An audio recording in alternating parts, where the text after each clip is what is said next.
Politicians such as Robert Kyagulanyi were detained and allegedly even tortured. But this lack of clarity over the facts does not mask the definite rising of concern expressed over increased repression of the political opposition in Uganda. The deterioration of fundamental freedoms of expression, assembly and association in Uganda is indeed worrying, as are President Museveni's efforts now to entrench his power by changing the law allowing a president to hold office over the age of 75.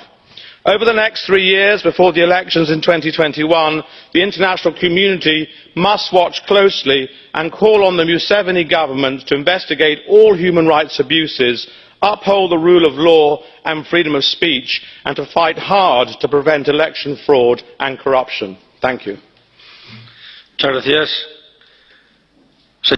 Thank you. Ms. Haybuch.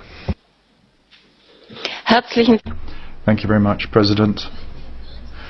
Do we really want to be partners in crime? Because that's what we become if we remain silent.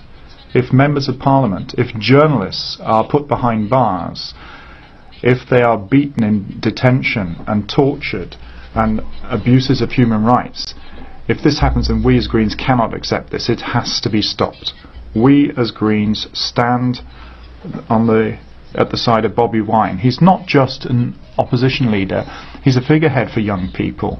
He teaches democracy and peace to them. He fights for human rights. And his voice cannot be silenced. We demand the release of the prisoners.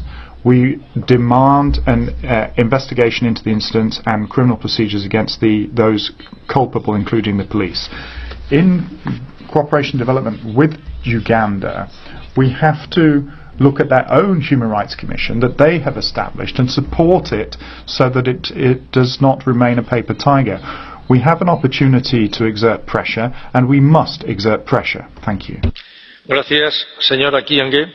Thanks, Ms. 𝐿𝐒𝐄𝐒. Thank you, Mr. President.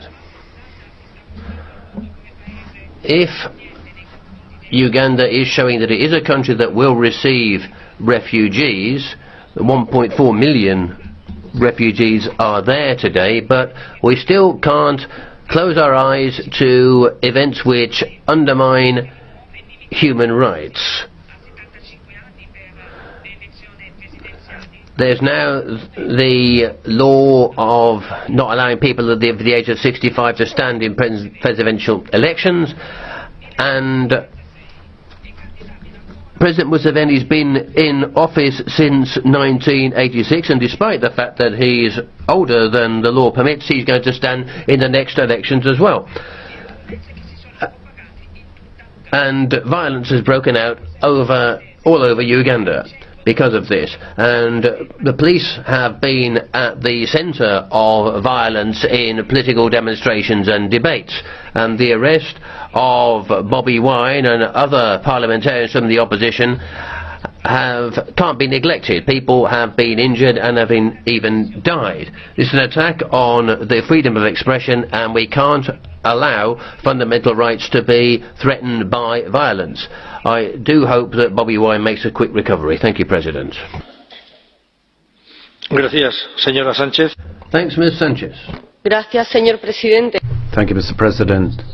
On the 13th of August this year, the army and police of Uganda arrested 4 members of the opposition parliament, at least 2 journalists, and 29 people before local elections. They were also beaten up. The lawyers of the accused were told that those detained were tortured while in detention. This quite clearly underscores the violations of freedom of association and freedom of expression in Uganda. But President Museveni, who's been in power since 1986, who's been accused of rigged elections, still enjoys substantial Western support. Previously, he was supported for fighting jihadi terrorism, now also for delivering on our migratory policy objectives. In other words, Uganda does our dirty work, keeps out Congolese and Somalia refugees who are fleeing war and misery. That's why they're partners. The EU is being inconsistent. Opposition politicians such as Robert